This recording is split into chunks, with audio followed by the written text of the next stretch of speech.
All right, we got a 3, 2, 1 on that and everything, so it's much better. I'm gonna have to slide in a little closer, my giant head. All right, cool. All right, so where did we? I forget where even we left off. We were talking about bodybuilding. Yeah, so right. I was getting ready for this show in Chicago, and I was like, I don't want to deal with relationships with girls. Right, you wanted to focus on what you were doing. Yeah, they distract you, they make your knees big, etc. And she walks up and taps me on the shoulder, and she goes, "Are you Tavish?" I'm like, "Who wants to know?" And I was training with a buddy of mine who I was living with, and they were talking stuff because I was just kind of like, I got to train and whatever. And I thought she was into him, so I was like, "Whatever, dude. Like, do what you want." Right. And we go back home, and my buddy was like, "Are you gonna, talk to her again?" I'm like, "No, you guys were talking." And he's like, "Well, the whole time we were talking, she was looking at you." And I was like, "Really?" Like, me? And yeah, we just ran into each other at the gym again, and I asked her if she wanted to go out to dinner with me, and she said yeah. And oh, nice. It was kind of, that's how it started. So just randomly, and she got out of a really bad relationship. I just got out of one a couple months before that, so we were kind of like hesitant on even trying to do, as far as trying to start something new. And it was funny because people asked us like, "Oh, you guys have a great relationship. It must have always." No, it's like the first couple months we were together, like we annoyed the shit out of each other. Yeah. But we couldn't be away from each other. It was this weird trying to figure each other out and kind of get over the fear of starting a relationship. So fast forward a couple months, I get done with the show, and then I take her out to eat like a zillion times in Des Moines, and What do they got out there in Des Moines? Des Moines, Iowa. They have, Cheesecake Factory, and it's anything. Okay. Like a lot of stuff here, like on the East Coast. I always see like things about the Iowa State Fair where they have like fried like bottles of water, and all kinds of crazy shit. I remember a couple years ago, they always do like the fried food of the year. Okay. And it was fried butter. Right. Yes. So they took heard a that. stick of butter and they put it in the batter and they fried it. But Iowa State Fair is, I believe, it's the biggest fair. It's huge. In the United I always States. think it's I always seem to. I feel like I hear about that. Yeah. The Iowa State. And it's Fair. every August, so the hottest, most humid part of the year. Eating fried food. Smelling fried food and farm animals. Yeah. And you just mix all that together and sounds like a great time. You get the Iowa State Fair. Right. It is fun for people watching. So if you want to go and just sit back and watch the trolls come out, you get to see all walks of life. I mean, there's a local radio station, Q102, the guy Elvis Duran. He always talks about. I think they always do a broadcast from the Iowa State Fair. They go out there. And they're always talking about all the crappy food that's out there and all that kind of stuff. Everything. State Fair. Yeah, you won't find anything below like 1,000 calories. But yeah, All right, so you and Faith met. Yes. And then how did you end up here in Pennsylvania? So she was obviously you had some similar interests. You were in the gym. Was she doing bodybuilding? So she was at the time. Okay. She was working, like I said, my best friend Matt Berzicott. She wanted to do a figure competition in Kentucky. It was called the Kentucky Muscle, and she was getting ready for that. And it was towards the end of the summer where we had a little health scare. We found a lump on her breast. And rash and stuff like that. So we were like, done with this. We got to figure out what's going on.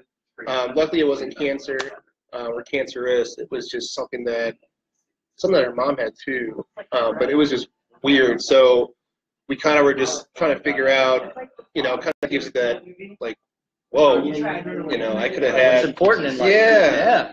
So a little bit after that, we were still working out and going out to eat and still being healthy and stuff, but she worked for a livestock nutrition company, and I gave her like a dichotomy kind of like, we can keep you here or you might not have a job, because I believe the company was sold or acquired on a Friday and they came in on a Monday and were like giving people the ultimatum. Or they said, we can send you out to Pennsylvania, work with the Amish, in Lancaster, upstate New York. Basically, she was covering the whole Northeast coast. Okay. And she was like, what the heck? Yeah. In a livestock nutrition company. Yeah. I did not know that. Yes. She didn't. So when they say corn-fed. That's literally what it means. Literally. So, all right, cool.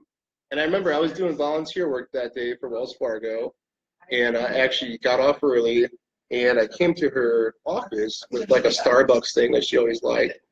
And she came out of her boss's office, and they're like, yeah, I'm moving to Pennsylvania. And I was like, okay, cool. And I think the receptionist was like, well, what does that mean for you guys? You guys gonna break up? I was like, no, I'm gonna go with. And Faith was like, well, we haven't talked about that yet. And I was like, we don't need to. Oh, like, okay. It wasn't anything that I was going to question or talk about. It just felt like the thing to do. There was nothing holding me down in Iowa. Okay. So she moved out here. We drove from Des Moines to Harrisburg, one straight shot, on the New Year's Eve of 2014. Wow. And I stayed out here for a couple days, flew back. And since I was working for Wells Fargo, I was a loan processor every day. That was my job, to find a job out here. And it took 4 months until one day, ironically, I went into the office.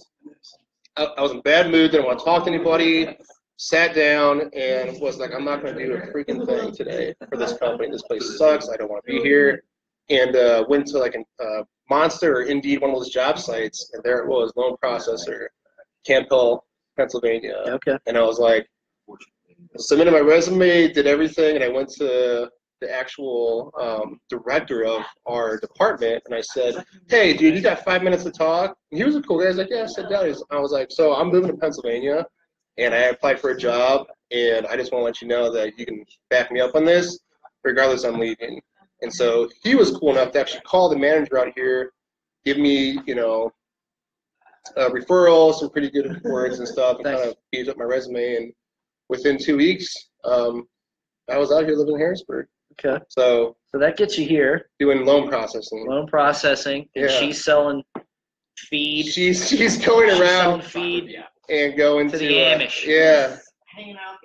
Hanging out with people. So, we were doing our thing in Harrisburg. My job, very high stress, low reward. I did not like it. And she was traveling so much. I mean, she would travel 1,200 miles in a day just driving. Derek says hi. My son. Hello, Derek. Been in here a few times, I think. Your son? Yeah. Yeah. What's up, man? He's like, oh. I know who he is. Cool, yeah. And we were both pretty miserable. We had you weren't doing what you really wanted to do. I mean, let's face it, you guys are gym guys. The household income was very good. We had everything we needed. But it gives you some freedom when you're like, you got all your bases covered. Then it's kind of like, what do I really want to do? Yeah, we were traveling and stuff because out here you can go to Baltimore, D.C., New York. There's Philly. A lot of places to, it's just a quick shot. Yeah. And so the whole nutrition store concept, like I used to do it back in Iowa City and Cedar Rapids out of business school. Okay. It was for a corporate company, which I didn't like the bureaucracy of it, and it was very shark salesy. Numbers. And I was more about building rapport, creating relationships, and getting involved in the community. That was my philosophy as a GM for those two stores. And it was working. They just weren't satisfied with the sales part of it. Sure. Because when you're doing things organically, things grow, and there's, Well, I wasn't lying to people. I wasn't forcing them to buy. That's just not my prerogative. I always I equate it to, I call it the artist and the bean counter. There's usually in every job there's an artist, who's creating. Yeah. If you're creating relationships and helping, giving information, and you're really good at that, it's not always your goal is not always, hey, how much money did I make? It's, hey, I helped all these people. Hey, buddy. The other end, the guy is the bean counter in the back with the abacus going, no, you're giving too much stuff away for free, or, let's stop helping people. That shouldn't be, don't give stuff away. That's literally what it was. That's exactly what it was. And I think you can look at almost every business kind of like that. And I think the bean counter has his job there, but man, when you put that ahead of the creative thing, then we're kind of missing out. Yeah. You know, and people smell that a mile away, and it's like, bleh. They don't want to come back in because I don't know if they have the store out here, but we always tell people about the Buckle Challenge. There's a clothing store back in the Midwest that's very prominent called The Buckle. Okay. Now, they are the definition of the bean counter. They will come up to you and ask you 1,000 questions before you get 5 feet into their store. And they have a pretty big store. So, for example, if you were to go in, you wanted to buy a button-down shirt or something, you know, you get a button down, you want to go try it on. So someone will watch you, and they'll look at the shirt that you have. So you have like a red, white, and black type of plaid shirt. By the time you actually put the shirt on, you'll have 6 different items of clothing hanging over your door. And they say, try these jeans on. Yeah, it'll try this great coat with that shirt. Yeah, try these shoes. Yeah. Yeah. Because it's all about building a ticket, items per sale, average ticket, etc. And so the challenge is to get to the back of the store and touch the wall without anybody talking to you. So that's like the Buckle Challenge. So, that's funny. But yeah, they will literally run to you. I've seen people physically like speed walk and run to customers to be like, hey, you know, what are you gonna buy today? And my thing is always legacy over currency. I'd rather have a name for myself and have a good rapport with the community and people than just being that guy who can make a high sale. Right. It's intrinsically not a payoff for me. Yeah. So I did that for a year, and that's when I moved to Des Moines because I couldn't deal with the corporate part of it. Right. So fast forward, and ever since I met Faith, I always talk about, you know, what I did with that story. I partnered with the Special Olympics, partnered with the National Guard. I did a lot of volunteer work in Iowa City and Cedar Rapids, and got to know a lot of the gyms. And like, you know, gyms do like charity drives, like you guys do the barbells for boobs. Right. It's coming up. Always part of that in that area. November 11th, coming up. Write it down. Steele House Nutrition will be there. Yes. Are you guys sharing a table with somebody or something? Rachel's Runners, yeah. Rachel's Runners, who we had on last week, is going to be sharing a table with you guys. That's cool. But I always tell her about how much fun I had running these stores and doing this, and she's like, well, why don't you look for that? Why don't you try to do that? Like any good partner, they are supportive and like, oh, well, I can see your eyes light up. Do what you love. Yeah. She was like, shut up. Rhea's like, no. Yeah. Rhea is the store's dog. She's the mascot. We can't see her right now, but she's a beautiful pit bull, right? Yeah. Rescue Pity. That was actually a hippo a couple days ago for Halloween. Yeah. So from this angle, I can see it. She has a wide backside and meaty loins. Meaty loins and little floppy ears, yeah. Floppy ears. But I'd always tell Faith about these stores and how I loved it, and she's like, why don't you just do it? And I was always the guy that said, we don't have enough time, we don't have enough money, no we resources. Can't do that, honey. Yeah. We'll never make a living. Yeah. How am I going to buy the Lambo? Selling nutritional supplements. Wah, wah, wah. Actually, she wants a farm so we can have 100 dogs. 100 pit dog bulls. Farm. Right? You know, it's so Your funny. eyes light up whenever I say that. So Jessica has joined us in our live studio audience, and I asked her, I think the other day, we were talking, well, you were at a business growth thing for your job. She worked for Hilti North America. They make all the tools. Okay. I'm not plugging them. I'm just telling the audience what we're looking at. My sister chimed in. She said 100 cookies. Yes, 100 cookies.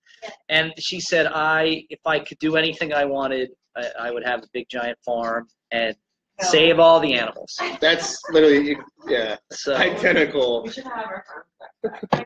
Yeah. She's like, I want 50 acres with nothing but puppies. There you go. And farm animals. Farm animals. Yeah, she wants her own petting zoo, basically. So, all right, so your eyes are lighting up. She says, honey, you should do that. You should pursue this. And I was the guy that was, no, we don't have money. We don't have time. And there was one day, it was towards the middle of August, where I said, while you're processing loans, you're shirt and tying it every day. It was more like bed sheet and tie. I couldn't find shirts that would fit me. So it'd be like this cape that I had to tuck into my pants and slacks that they're way too tight because my thighs rub. I go through that, and Jessica makes me get rid of stuff, only because, not because I'm so huge, but I do have long orangutan arms. So things like larges will like come, I feel like Herman Munster, they come up to like my wrist. And I'm like, I just, Yeah, she's like, I want 50 acres with nothing but puppies. Right? There you go. And farm animals. Yeah, you know, and farm animals. And farm animals. Yeah, And they were from the 90s. So several decades of there. I mean, listen, if the shirt still fits, I mean, if it ain't broke, don't fix it. If it ain't broke, don't fix it. Which is, I have, you know, as I told her like to put me out to pasture the day I buy the white New Balance sneakers. The 740, or what was it? The whatever they're called. What's that movie Love Actually with Steve Carell? And Ryan Gosling was trying to get him like ramped up to be a bachelor. And he's like, you got to get rid of the shoes. He's like, no, these are like my 427s. And he's like, what? Are you Steve Jobs? Like, what the heck? Yeah. He's like, he threw him off the balcony, right? And he was like pissed off. We always say that Wasn't that an Einstein thing? Everybody always says that, like Einstein had the same set of clothes. Yeah. So he didn't have to think about what to wear because his brain was on another level thinking about, you know, all the other stuff. That's true. So, but whenever we see New Balances, simplify your processes so you can focus on your low-hanging fruit. There's a piece of advice for you young people out there. Right? No. But I was sitting in the parking lot this day, and I parked the car, turned the music off, and I was just kind of like, all right, let's just get out of the car. Let's get out of the car. This is where Tavish jumped the shark, everybody. Yeah. Just tuning in. I didn't realize it took me 45 minutes to basically hype myself up enough to open the car door to get into the office. And I had this euphoric moment of like, I don't want to die at the age of 25 and just wait to be buried. Yeah. That's literally what it was. Thrive versus, right? Living versus thriving. So I went into the office and I was like, all right, screw it. Called a couple people, moved a bunch of money around. Didn't do anything for Wells Fargo, unfortunately. But I came home and I was like, you know what, babe? I was like, we're doing it. And she's like, I know, I'm already looking at properties. So I didn't. She was already in the planning process, knowing. Yeah. Isn't that funny? They're like, I know, he'll come around. Yeah. But we're kind of like dumb and like, I don't want to. And then you go, this was my idea. And she's like, okay. Yeah. Sure. Great job. I never said anything about it, but yeah, it's your idea.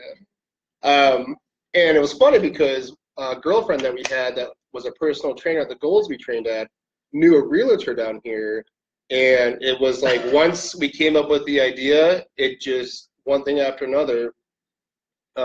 Things fell in line. Yeah, I mean it happened very quickly too, and I was almost like, whoa, dude, like. Isn't that funny? I'm a big believer in that. You know, when you're, you know, this is going to sound foo-foo, but when you're doing the things you're meant to do, you're like living your passion. There's a number of phrases for it.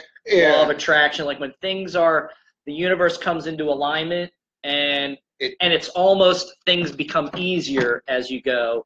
Not like, gee, maybe somebody, and you can, I don't care, you know, maybe it's, you know, oh, God's telling me something. Whatever those things are. Yeah. I don't want to put it in a box, but I find, and over again, I have heard these stories where when you start to go with the thing that's really, you know, you're meant to do, or your passion or whatever in alignment, how they just roll it. Success builds on success. There's a momentum to those things. So I'm a big believer in that. You do that something that's intrinsically motivating. It just, everything happens in your favor. Right. One after, and you'll have upsets and stuff like that, but it always ends up benefiting you somehow. You learn a lesson, or you learn to avoid a certain thing or person, and it only gets you further to what you're doing. Right.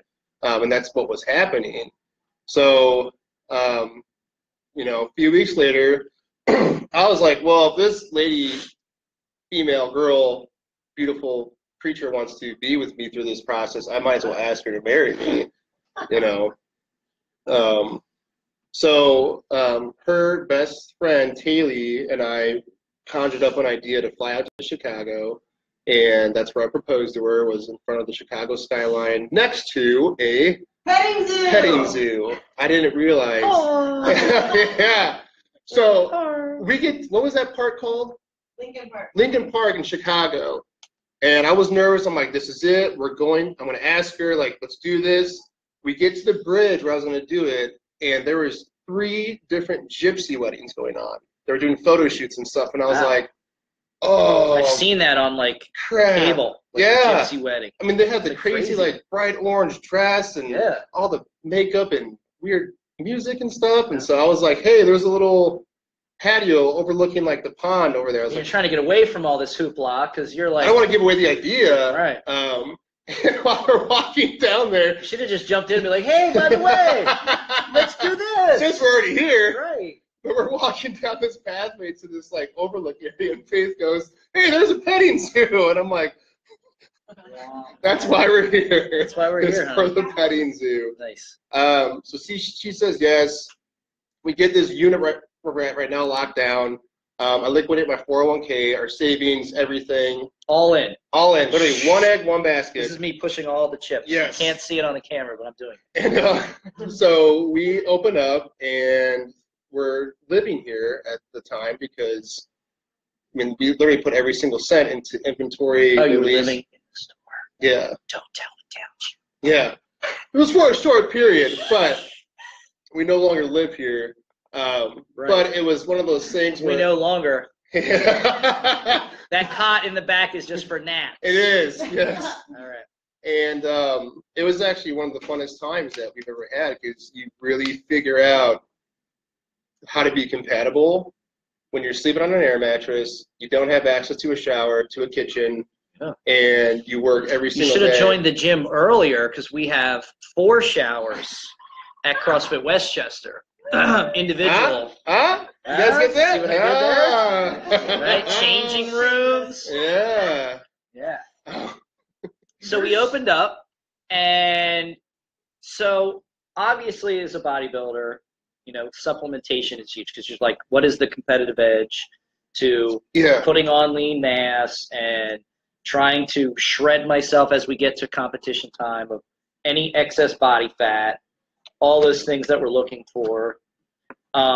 What is your background as far as that? So I mean, you ran 2 stores.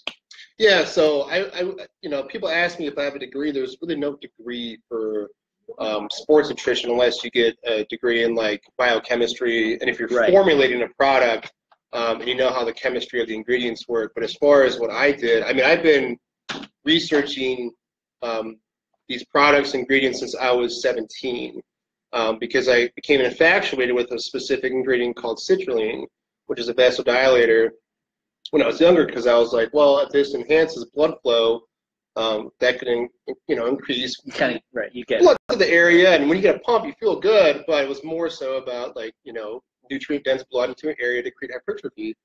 So that was the first ingredient I ever got involved with, and I just kept up with the industry as far as, because now there's a new product coming out like every other week, almost every week. So I just kept up with the ingredients, how they work in the body, and then the more I got into it, like with running nutrition stores. I call that road work, right? So yeah. Maybe we didn't have a what we'll call formal, right, education in organic chemistry or biochemistry or whatever you need to, whatever somebody thinks you need. Because I come from that same background. Like everything I've learned along the way by seeing, hearing, and doing. Much later in life, I was able to, and still do. Yeah. Hey, speak of the devil, we were just talking about you. Rachel's Runners. Rachel's Runners is here. So she came for the dog. She came for the dog. She doesn't care about us. So and this, supplementation is, if that was your thing and you've done it for so long, you're going to build up a knowledge base. To be like, hey, you don't get to be where you're at in your sport. Yeah, and I tried everything I was interested in, right. Whether if I bought it as a single ingredient or a combination or whatever, and then even more so when I got into our own business to know how the manufacturing process worked. Right. So it's like I wanted to know everything behind the curtain that people don't see. Sure. Behind the label, the packaging, and know what people to trust and what people to avoid. So what were your big qualifiers for I trust this brand or company and I don't trust that? Because I'll just tell you a little bit about what I know. Yeah. Right? Which hopefully is more than the average viewer, but probably not much more. And that is like a lot of times somebody who's manufacturing a product, like they could be manufacturing it for somebody else. So I could go, hey, I'm Steve Wakefield Nutrition. I'm going to come in. I could tell a manufacturer, hey, I want you to put this, and this ingredient in there. They throw it together. I put my label on it, and then I put it on a shelf somewhere. Yep. All right. And then how I'm going to cut costs is maybe where I'm sourcing the things I'm putting in there and things like that. So what makes a company for you, a supplement company, trustworthy or less reputable? You nailed it on the head with the private labeling is what it's called, is what you said. What we found out that there's a few manufacturers in the nation that do private labeling for everybody. For everybody. So, and the analogy is the larger scale manufacturing, the less the quality. So they focus on quantity, less so much quality. Right. Because large scale manufacturing, it's like doing bidding for like housing developments. The cheapest bid gets that development, and that's the exact same way they work with the supplement industry. Right. So every manufacturer has the cheapest bid. Right. I'll make your protein for $10 a tub compared to that guy he wants to charge you $18. Right. Well, where are you going to cut the cost? Exactly. Starts to become the big question. Yep. So a lot of people that have issues with, say, just whey protein. Right. They're having stomach upset, they're gassy, they're nauseous, it's not digesting. Right. Well, that's usually because the quality of the ingredients is very degraded, very cheap, and it's just your body can't digest it or break it down. So when it comes down to companies, like NutriBio is a great example, who's had a transparent label philosophy since 1996.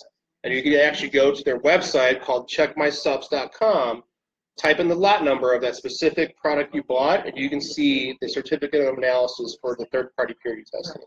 So companies like that, where I can say, hey, do you have your COAs? Do you have your third-party testing? Where are you manufactured? That's usually the first question. And if I get say a sample product in, I look at the bag, I can see where the manufacturing is, whether it's in Florida or Texas or basically where the big manufacturers are. And I'm like, hey, thanks for the sample, but I don't trust this. Yeah. You know what I mean? I don't feel comfortable. It might be a good product, but things that start fast end fast. Right. Because a lot of times what people know is that these manufacturers who do the private labeling, they own the rights to the formula. So say you make it big with your product, right. Steve Weight Loss Nutrition. This company can sweep the rug from under you and say, that's ours. We're going to take the rights of that formula and you can't sell it anymore. And then what are you going to do? Yeah, shit, I love it. Yeah, you're screwed. Yeah. So it's very cutthroat, but and that's why when we get a product in or a new line, I'll talk to the owner and say, just give me some background where you guys are from, where you're at. Because a lot of the companies we have in here, people don't recognize, and they're smaller companies. Yeah, I noticed that, like, when you guys first started and opened up, there's been a lot of, I'm 47, so, I mean, if there was something I thought was going to make me jump higher, run faster, get bigger muscles, I probably tried it, and so I've seen, the whole, many fads come and go in my 40-some years of doing, of working out and being in fitness. So, right, the first thing I noticed, I was like, man, there's a lot of, like, weird, I never even heard of some of these things. Yeah. So, but now knowing the story, that makes a lot more sense. So you might go with a smaller label name or something that's not, one of my big red flags is, we'll have members and they're taking all kinds of stuff. Oh, yeah. And we sell some nutritional supplements at the gym, but it's more about vitamin, deficiencies and things like that. Hey, like multivitamin, general health, fish oil. I always say, like, you should be taking a vitamin D, or a general vitamin or mineral. Definitely. Fish oil of good quality. What makes a good quality of those things, et cetera. We don't get into like sports performance things. We don't really have anything that's like pre-workout, the caffeinated stuff, and stuff like that. So when I got into that because our members were going, the whole reason I even wanted to start having any kind of thing being sold at the gym, because that's like a weird thing. Like, oh, now it just looks like we're just trying to make money here. Yeah. And that really wasn't it. The big thing that for us at the gym was these people are going and buying stuff from Costco. And so I'm like, not that there's anything wrong with Costco, as a store or, as a business model, but like the supplements that we're buying, bye, Jess, that we're buying there might not be of the best quality. How long are they sitting around? How long did it take before they got there? Things like that. And Costco and Walmart and you see a supplement there, I almost call it the graveyard because companies are. It's already gone through its big phase, and now we're trying to get rid of it. They're doing whatever they can to get a couple extra bucks. That's why they sell it at a discount and in bulk. And usually you get what you pay for. If it costs you $15 for a 5-pound, you're going to get a 15-pound. Hear that, folks? You get what you pay for. Yeah. Training, supplements, food quality, anything, life. I mean, go to, like, say, take girls, for example. If you go get a haircut, obviously we don't know anything about that. What are you talking about? I worked all day on this. I worked all day on this. But, like, if you paid, $10 for a haircut and all this stuff, like, it might not be the best quality. Might not be the best quality. But with these smaller companies that we carry, they are not on Amazon. They don't sell online. Unless it's off their own website. And they try to support the lifeblood of the nation, the small independent gyms, independent stores. They won't go into the large corporate stores because they basically believe because they know what's going to happen. Exactly. Right, corporate guys are going to where can you cut costs? And if I'm a company and I got to cut costs to get into a store or retail, I got to go back to my manufacturer, and now our quality is gone. And that's just down the toilet. It goes all the way back to legacy over currency. Right. It's just some people, they see the dollar signs and it's very attractive. Sure, especially when you're making money. Well, yeah. Why not make more? And then it's like, well, how long is that going to last? Right. And are people still going to like your product? Are they going to like you? Are they going to like your brand, what you stand for? Because a lot of companies we've seen, and obviously you and I both been in the industry for a while, like they just come and go. Or they start out as a solid brand, and then 2 years later, a year later, it's like they focused on the wrong thing. Maybe. Yeah. Or they cut costs. They change their formula because they get so big so quickly that people don't want to buy their stuff anymore because it doesn't taste good, it doesn't absorb good, or it doesn't even work anymore. So it's something that Faith and I have to do as, kind of like being a watchdog for all this stuff. And we have, independent sources that are very reliable and have high validity as far as like certain companies to watch out for, certain trends going on. If the FDA is stepping in for certain ingredients or certain companies to make sure that we take it off the shelves and basically let people know what's going on and not just be like, well, I hope nobody finds out. It's a matter of time. Right. People will find out. Sure, because people are watching. Yeah, even relating back to, I was running these stores in 2013, so that was 4 years ago. Then compared to now, the consumers are educated. They know. Well, the internet is, everybody's got the internet, so we can go on there and if we dig, deep enough, we're going to find something.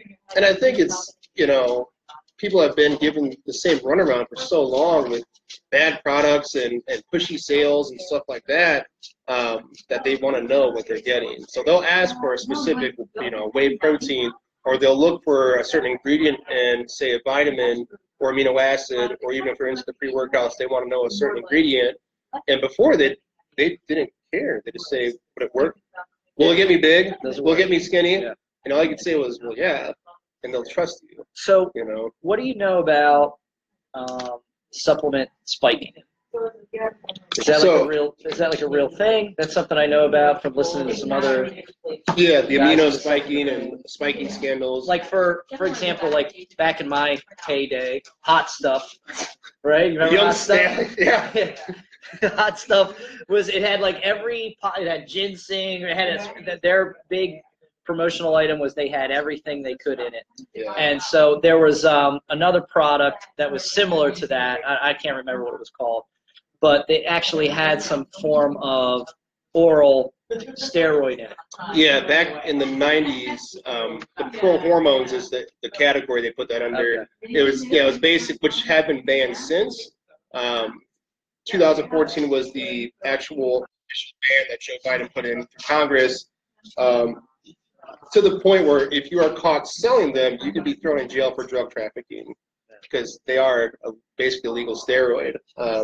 And you saw it in, the Flex magazines, the Men's Muscle and Fitness, Men's Health, because it was so unregulated back then. Nowadays, it's kind of like the, FDA is really stepping their game up. Consumers are educated, and there's a lot of strict regulations now. So with the spiking, there was a pre-workout a couple years ago called Craze, and that actually had a specific form of amphetamine. So it was like legal meth. Right. In legal meth sounds great. That's literally what it was. It sounds like a perfect thing to take before I do my functional fitness training and crank my heart rate up. Is to pre-crank my heart rate up. Sounds like a great. Or if you guys you do a WOD, do a 100-meter or 300-meter row, then a 100-meter run, then whatever else, and your heart's already at the point of exertion. That's very smart. So there's some companies that, again, like they'll throw these little things in there because the product works, obviously. If they're taking meth, it's going to work. And definitely going to feel energized. And, the FDA will catch on because usually there is certain circumstances where people will get severely injured or die, and there have been deaths from people using these products. Myocardial infarction or some type of fibrillation or something like that. And that will be the culprit. They're not on any other medication. They're perfectly healthy. It's just a supplement that had this spike ingredient, cause this issue. Now, the other side of things is like the protein scandals, which have come around at least once a year, maybe twice a year. You'll see class action lawsuits against companies where they will have a protein formula, and the way you test out protein as far as grams per scoop is to see the level of nitrogen it produces. So there's certain ingredients like creatine, taurine, collagen that show a positive nitrogen balance. So, but it's not actual protein. Right. It just results in there being protein present. But there are some protein supplements that have some of those things in there. And you'll see it in the formula, or they just won't put in there at all. So say the label says, there's 22 grams of protein per scoop, but in reality there might be 12 or 13. And people are noticing, again, where they're getting stomach upset, or they're not getting big enough, or they're getting really watery, they're gaining weight, which they're not supposed to, and the list goes on and on. And so usually what happens is there has to be kind of like a vigilant person or company that will independently test their product, and it'll come out to where they can test the amino acid profile, and it'll show that they were putting, stuff in there that wasn't supposed to be in there. So does that say Carter? Carter, yeah. Said should have seen all the scandal going on when he was with. Sure it is.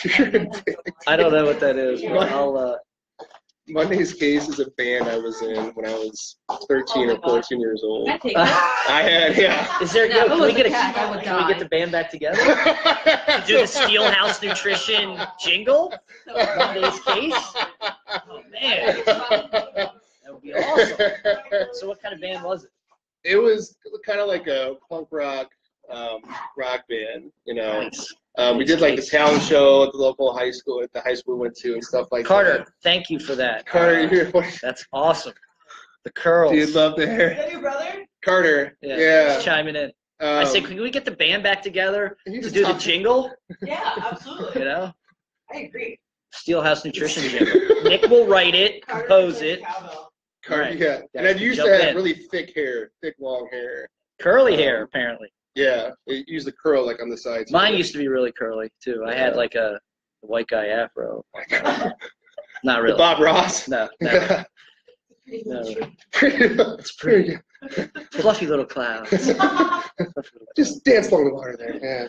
So, so we were talking about spiking supplements and things like that. So, what should your average consumer? What can they look for besides obviously coming to somebody that's trustworthy like yourself, who does their research on the supplements that you're selling in your store, to ask, hey, what can I be getting? Is this a good supplement or not a good supplement? What can an average consumer look at just by being a little smarter to say, hey, I should stay away from that or not stay away from it? So as far as, for just looking at a protein perspective, like if you have a protein container, I always tell people take the serving size of the scoop.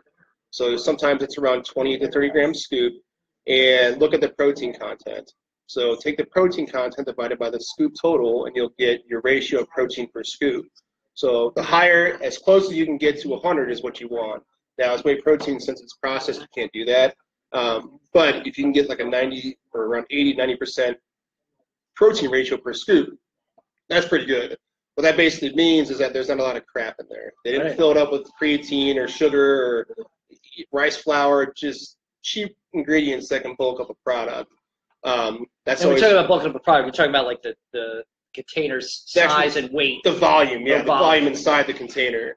Because if people pick up, a jug of protein and it weighs it, well, I'm getting some protein. Right. It's just consumer perception, psychology. When you grab something, you feel the weight of it. Right. Or like you get it like a big giant container, but you open it up and you're like, it's like a bag of chips. yeah. A bag of chips. And it's like, what the heck happened? Right. And then you see on the side, settling may occur, and it's like, all right, whatever. How much settling? Right? Yeah. This thing wasn't full, but right. And then always look for the blend of protein. If you have a lot of manufacturers will do a whey concentrate, whey isolate blend. Whey concentrate depends on which form they use, because there is a WPC 80, which is the purest form. Those are the whey protein concentrate, 80% purity, which is the highest amount you can go. A lot of companies use WPC 35 or sweet whey, which is very, very, very cheap, does not taste good, and it will give you stomach upset because your body cannot break it down. There's not enough lactase enzymes in your body to actually break that down.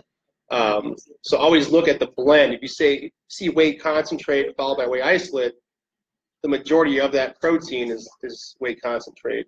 So when you look at the ingredients, they always go from most abundant to least abundant on there. That makes sense. So always look for the blend, the ratio of protein per scoop. Obviously, look for the amount of fat they have in there, sugar, etc. So, and then obviously, if you are concerned with if you have gluten, soy, lactose issues, like if you have a place you can trust, ask somebody. Because a lot of companies now will put gluten-free, soy-free, lactose-free. Like we have a grass-fed line that is lactose-free, and then we also have another line by a company that's made in a pharmaceutical licensed facility. So anybody that has peanut allergies, it's not made in a facility that also manufactures peanuts or tree nuts. So which is big nowadays, especially around this area that we found out. Yeah. So also look at what it's free of. And that's just from a protein standpoint. When it comes to amino acids, you'd always look to see if they're plant fermented. A lot of larger companies, again, they're cutting costs. So ironically, amino acids are made from human hair and bird feathers. That's the majority. That's the majority of what large companies use them for. I did not know that. Yeah, they can extract it from there. It's very cheap to process and manufacture to flavor. Human hair and bird feathers is where they get their two main sources from. When they ferment them from plants, it's a little more expensive, but it gets digested by the body a lot more efficiently. I would assume so. Yeah, so you want to look for that or ask for that. Which is why we don't eat chickens. We just don't knock them over the head and throw them on the fire. No. Exactly. Gotta skin those fuckers. Yeah. Right? Gotta get the feathers take the feathers off. Send them to the supplement companies. Right. And then as far as you're telling me if I want more branched chain amino acids, I should just eat a whole chicken. Just you could almost alive. Do it that way. Eat the feathers or just go to your local salon and grab the hair. Grab the hair off the floor. See, we could be doing anything. Skip the middleman. I'll skip the middleman. Duh. All right, so protein, amino acids. And then my thing is capsules. I always am an advocate of capsules compared to tablets. I am also an advocate of that as well. Right? So I did a project when I was managing stores in Iowa City, and I actually recorded it, where I put, it was 2 whiskey glasses I had, and I think it was 2 parts vinegar, 1 part water. Don't quote me on that, because basically it mimics the acidity or pH levels of your stomach. Yep, got it. And I put a tablet in one and a capsule in the other. Within a few minutes, the capsule was breaking up, and I can't remember the time, but it was like an hour or 2 hours or something, where the tablets started to finally break apart. Right. And that just makes you see what it does in your body. Right. And number 2, I don't want anything that's glued together. They say it's hard pressed, yeah, but there's something that has to hold that combination together. So whenever you take a tablet, you're burping it up, just constantly, and that's your body's response to trying to break that down, the digestive tract. Right, because it's still in your stomach, trying to be broken down enough so that it can go to be assimilated. So capsules, that's all we sell. when it comes to vitamins, just because it's easier on the system, and they're vegetarian capsules. It's not made from any bird feathers or human hair. It's just, it's good gelatin. Yeah. So, and those are kind of the main things I try to tell people. If they're into the pre-workouts and caffeine, like, always know your tolerance, know how much caffeine you can handle. We have stuff that's stimulant-free, but you know, some people just want that. Yeah, it's one of the things I always tell. It's like, a supplement should be put in some context. Like, we see like pre-workout, and I think a lot of pre-workouts were designed for your type of athlete, the bodybuilder athlete, for vasodilation, so we get more blood flow to the muscle. Like, I don't really want to do anything that pumps my muscle up with blood and it can't then flush out immediately in the style of workouts that we're doing at my gym. Exactly. Where that's good for hypertrophy. If I'm doing that and working out, we want that pump, but we don't necessarily want that. And I think a lot of people get that wrong when they look at pre-workouts. Again, should, go to a trusted professional like yourself, and be like, oh yeah, I don't want just any pre-workout. I mean, that hit a big phase, I think, a year or so ago, with pre-workouts, with things like beta-alanine and all those things in there. Yeah, and, people just caught on to the euphoric effects just from the stimulant part. Yeah. They like that. People are tired, and that rush, and people get it, just like caffeine and anything else. We get addicted to that feeling, and it's that placebo effect. Is it really doing anything for my workout, or is it just, am I really alert, or am I just all high and all juiced up? And that's what I do. Like, I call it qualifying people. They come in their first time. I'll ask them, hey, what do you do for workouts? What gym do you go to, etc. And I'll say, well, I go to CrossFit Westchester. I'm like, well, you don't want this specifically for your, that's your niche. This won't necessarily help you in that. So it's almost like telling people not to buy stuff, and they're kind of like, well, aren't you supposed to say yes? And I'm like, I could, but you're going to try it and go do a WOD, and you're going to basically not be happy. Right. You're going to be miserable. Feel horrible, or you're going to tank out. You're going to be out of breath. Your lungs can't catch up to your heart rate, and you'll wish you never did that. I always try to qualify people as far as if they need it. And if they are adamant on getting one, like, what do you do?